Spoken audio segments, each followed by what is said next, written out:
بسم الله الرحمن الرحيم. الحمد لله والصلاة والسلام على رسول الله وعلى آله وصحبه أجمعين أما بعد.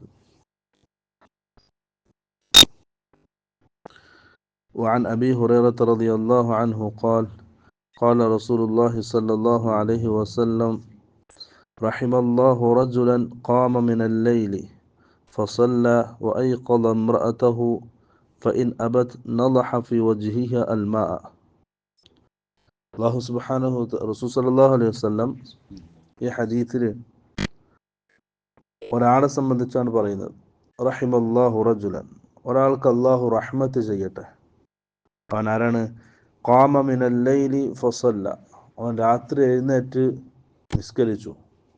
വഅയ്ഖള ഇംറഅതഹു, അത് മാത്രമല്ല അവൻ നിസ്കരിക്കുകയും ഭാര്യയെ ഉണർത്തുകയും ചെയ്തു. ഫഇൻ അബത്, നിസ്കരിക്കാൻ വേണ്ടി ഭാര്യനെ വിളിച്ചു, പക്ഷെ അവള് എഴുന്നേറ്റില്ല. നളഹ ഫി വജ്ഹിഹ അൽമാ, അപ്പോൾ അവളുടെ മുഖത്ത് വെള്ളം കുടഞ്ഞ് എന്നിട്ട് അവൾ എഴുന്നേൽപ്പിച്ചു നിസ്കരിക്കാൻ വേണ്ടിയിട്ട്. അങ്ങനത്തെ ഒരാൾക്ക് അള്ളാഹു റഹ്മത്ത് ചെയ്യട്ടെ. പിന്നെ റഹിമല്ലാഹു ഇംറഅതൻ, ഒരു പെണ്ണിന് അള്ളാഹു റഹ്മത്ത് ചെയ്യട്ടെ. ഖാമത് മിനൽ ലൈലി ഫസല്ലത് വഅയ്ഖദത് സൗജഹ ഫഇൻ അബ നളഹത് ഫി വജ്ഹിഹി അൽമാ. നേരെ തിരിച്ച് അതേപോലെ തന്നെ ഒരു ഭാര്യ, ഒരു പെണ്ണ്, അവള് രാത്രി എഴുന്നേറ്റ് നിസ്കരിച്ചു, ഭർത്താവിനെ എഴുന്നേൽപ്പിച്ചു. ഭർത്താവ് എഴുന്നേൽക്കാൻ വിസമ്മതിച്ചാൽ അവന്റെ മുഖത്ത് വെള്ളം കുടഞ്ഞെങ്കിലും എഴുന്നേൽപ്പിച്ച് രണ്ടാളും കൂടി ബാത്തിലാണ്. അങ്ങനെയുള്ള ദമ്പതിമാർക്ക് അള്ളാഹു റഹ്മത്ത് ചെയ്യട്ടെ എന്ന് റസൂൽ സല്ലല്ലാഹു അലൈഹി വസല്ലം ദുആ ചെയ്യണം. അപ്പം നമ്മൾ ഇബാദത്ത് നമ്മളിൽ മാത്രം ഒതുക്കിക്കൂടാ. നമ്മൾ ഉത്തരവാദിത്തപ്പെട്ട ആൾക്കാരാണ് ആര്? നമ്മളെ കുടുംബം, ഭാര്യയും മക്കളും. അവരെയും ഇബാദത്തുകളിൽ പങ്കാളികളാക്കുക എന്നുള്ളത് നമ്മുടെ ബാധ്യതയാണ്. അള്ളാഹിന്റെ ഭാഗത്തുനിന്ന് നമുക്ക് റഹ്മത്ത് കിട്ടാനുള്ള ഒരു കാരണമാണ്.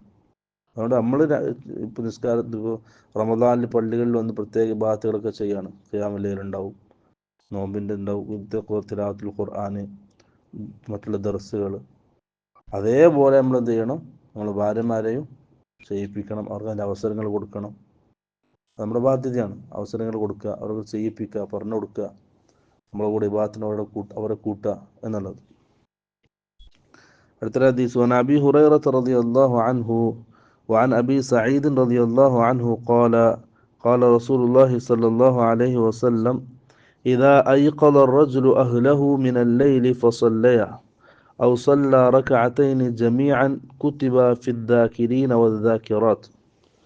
ഒരാള് തൻ്റെ ഭാര്യയെയും എഴുന്നേൽപ്പിച്ച് രാത്രി രണ്ടാൾക്കാരും കൂടി ഒന്നിച്ച് നിസ്കരിച്ചാൽ, അല്ലെങ്കിൽ 2 റക്അത്തെങ്കിലും നിസ്കരിച്ചാൽ, കുത്തിബ ഫിദ്ദാകിരീന വദ്ദാകിറാത്ത്, അള്ളാഹുവിൻ്റെ അടുക്കൽ അവരെ സംബന്ധിച്ച് രേഖപ്പെടുത്തുന്നത് ദാകിരീന വദ്ദാകിറാത്ത്, അള്ളാഹുവിനെ അധികമായി സ്മരിക്കുന്ന ആണും സ്മരിക്കുന്ന പെണ്ണും എന്നവരുടെ കൂട്ടത്തിൽ അവരെ ഉൾപ്പെടുത്തും.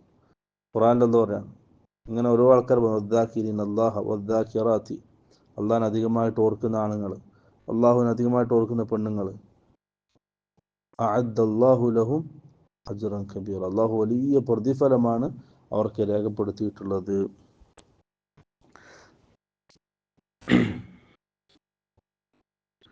അടുത്തൊരു ഹദീസ് വഅൻ ആയിഷത റളിയല്ലാഹു അൻഹാ അന്ന നബിയ സല്ലല്ലാഹു അലൈഹി വസല്ലം ഖാൽ ഇദാ നഅസ അഹദുകും ഫി സ്വലാത്തി ഫല്യർഖുദ് ഹത്താ യദ്ഹബ അൻഹു النوم.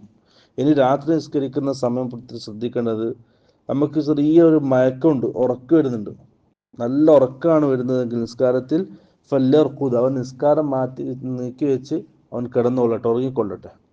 ഹത്താ യദ്ഹബ അൻഹു النوم, അങ്ങനെ ആ ഉറക്ക് ചടവും ആ ക്ഷീണമൊക്കെ മാറിയാൽ ഫഇന്ന അഹദകും ഇദാ സ്വല്ലാ, എന്നിട്ട് എന്ത് ചെയ്യണം? അവന് തിരിച്ച് രണ്ടാമത് നിസ്കരിക്കണം.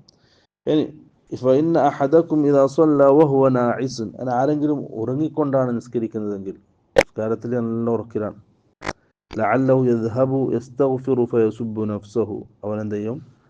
അവന് വേണ്ടി ഇസ്തിഗ്ഫാർ ചെയ്യുന്ന സ്ഥലത്ത് ചിലപ്പോൾ അവനക്ക് വേണ്ടി എതിരെ ദുആ ചെയ്യുന്ന അവസ്ഥയായിരിക്കും.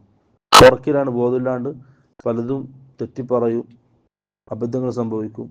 അതുകൊണ്ട് ഉറക്കം വരുന്നുണ്ടെങ്കിൽ എന്ത് ചെയ്യണം? സുന്നത്ത് നിസ്കാരമാണ്, ഖിയാമുൽ ലൈലാണ്, ഉറങ്ങി ആ ക്ഷീണം തീർത്തിട്ട് വേണം, ശരീരത്തിന് അതിൻ്റെ ഇത് കൊടുത്തിട്ട്, വിശ്രമം കൊടുത്തിട്ട് വേണം നിസ്കാരത്തിലേക്ക് വരാൻ. കാരണം ശരീരത്തിന് എന്ത് ചെയ്യാൻ പാടില്ല? പീഡിപ്പിക്കാൻ പാടില്ല, ബുദ്ധിമുട്ടിക്കാൻ പാടില്ല. അത് പ്രത്യേകം ശ്രദ്ധിക്കുക. അപ്പം റസൂൽ സല്ലല്ലാഹു അലൈഹി വസല്ലം പറഞ്ഞൊരു പോംവഴി തന്നെയാണത്. ഉറക്കം വരുന്ന സമയത്ത് എന്ത് ചെയ്യണം? ഉറങ്ങിയിട്ട് അത് അതിൻ്റെ ഹക്ക്, ശരീരത്തിനോടുള്ള ഹക്ക് തീർത്തിട്ട് വേണം പിന്നെ നിസ്കാരത്തിലേക്ക് വരാൻ. അല്ലാണ്ട് അവർക്ക് എങ്ങനെയെങ്കിലും പോയിപ്പിക്കണം, വുളൂ ചെയ്തിട്ടോ വെള്ളം നനച്ചിട്ടോ പോയിപ്പിച്ചിട്ട് പിന്നെ നിസ്കാരം തുടരണമെന്നല്ല റസൂൽ സല്ലല്ലാഹു അലൈഹി വസല്ലം പറഞ്ഞത്. ജാഹിലിങ്ങൾ, ആബിദീങ്ങൾ, ഇൽമില്ലാത്ത ആൾക്കാർ അങ്ങനെ എന്തൊക്കെയോ ചെയ്യും. പക്ഷെ ഏറ്റവും അഫ്ദലായ മാർഗം റസൂൽ സല്ലല്ലാഹു അലൈഹി വസല്ലം കാണിച്ചെന്ന മാർഗമാണ്. അതായത് അള്ളാഹിനോടും ഹക്കുണ്ട്, നമ്മുടെ ശരീരത്തിനോടും ഹക്കുണ്ട്, നമ്മുടെ ഭാര്യമാരോടും ഹക്കുണ്ട്, എല്ലാവരോടും ഹക്കുണ്ട്. അതൊക്കെ പൂർത്തീകരിക്കാനാണ് റസൂൽ സല്ലല്ലാഹു അലൈഹി വസല്ലം പഠിപ്പിച്ചത്. വആഖിറു ദഅവാനാ അൽഹംദുലില്ലാഹി റബ്ബിൽ ആലമീൻ. അസ്സലാമു അലൈക്കും വറഹ്മത്തുള്ളാഹി വബറകാതുഹു.